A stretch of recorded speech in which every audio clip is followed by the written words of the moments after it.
Então, Álvaro, eu gostaria que você comentasse um pouco sobre o mutismo, né? Quais são as orientações que a gente pode passar para os pais para que eles possam estar trabalhando em relação a isso, né?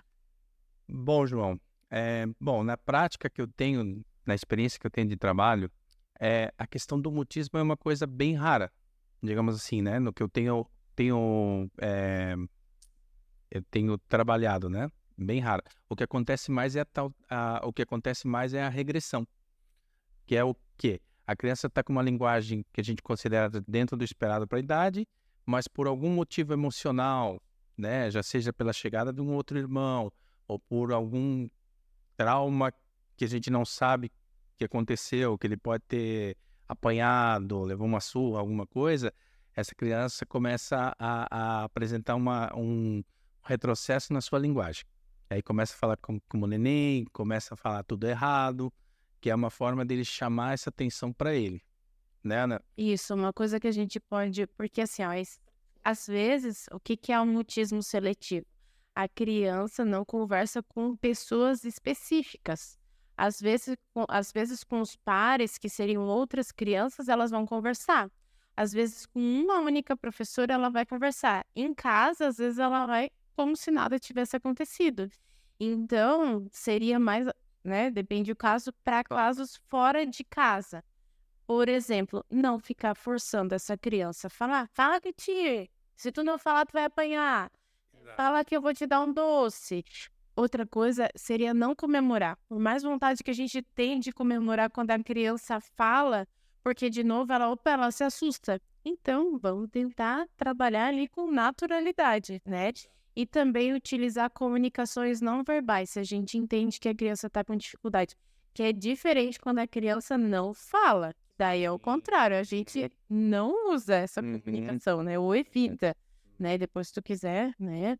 Mas aí a gente pode adaptar um pouquinho, desculpa, a gente pode adaptar um pouquinho essa nossa fala. Então, se a gente tá jogando, se a gente tá brincando e a criança ela não tá falando, a gente também não precisa falar. A gente pode fazer sons,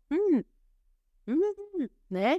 Porque daí vai também colocando a criança num lugar de acolhimento, onde ela é livre para utilizar outras comunicações que não são as palavras, propriamente dita. Porque às vezes naquele momento ela não está querendo se expressar verbalmente, né, falar, então há outras formas dele se comunicar, já seja por sons, né, pequenos sons, Gestos, gestos, gesticulações. sim. Isso.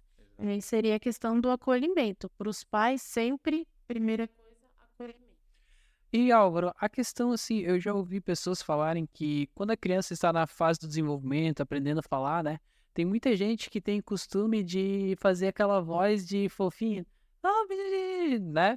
Isso realmente atrapalha no desenvolvimento da fala ou isso tá liberado a falar de forma fofinha? Na verdade isso atrapalha, né. O ideal para quando a gente está trabalhando a estimulação de linguagem da criança é falar de forma correta, né, Aham. e sempre, olhando fazendo com que a criança olhe para a gente articulando bem na hora de falar. Mesmo o neném? Mesmo o neném.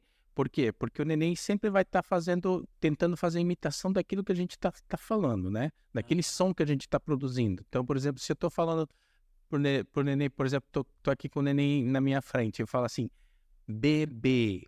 Ele não, claro, nesse primeiro momento não vai, mas algum som similar a gente vai acabar O escutando. cérebro começa a associar, né? Exatamente. E com a repetição, se você for repetindo, uma hora vai sair algum som bem próximo ou igual ao que a gente está produzindo.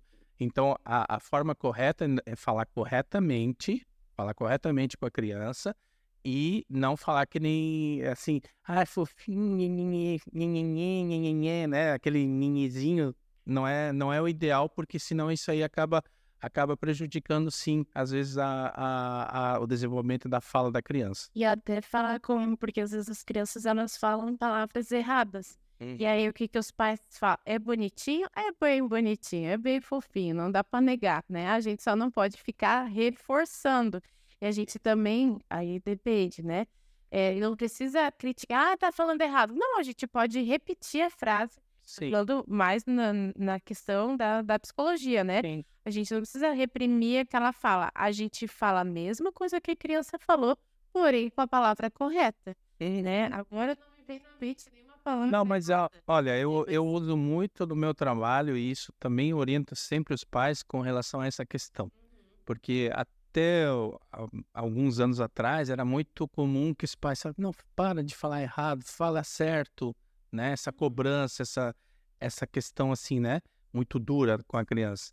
O que eu sempre oriento os pais dos meus pacientes é, vamos falar a mesma palavra, ele falou errado, vamos falar a mesma palavra, tá?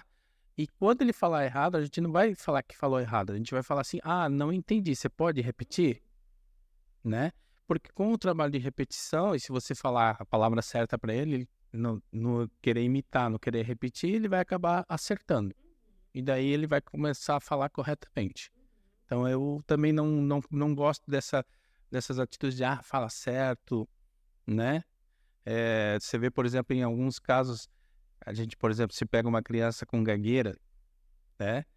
E tem alguns pais que às vezes não têm aquela paciência para trabalhar, porque a criança com gagueira é questão de ansiedade, né? É uma questão, né, muito grande de ansiedade para querer falar e acaba criando essa situação de que ele não consegue Se travasse. isso, como se travasse e não consegue falar.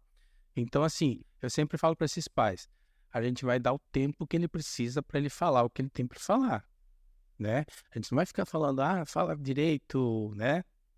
Completando a frase. Ou completando a frase para ele. Deixa ele. Sim, eu sempre oriento assim, ó, deixa ele ter o tempo dele para ele responder. Pede só para ele assim, ó, respira com calma e fala.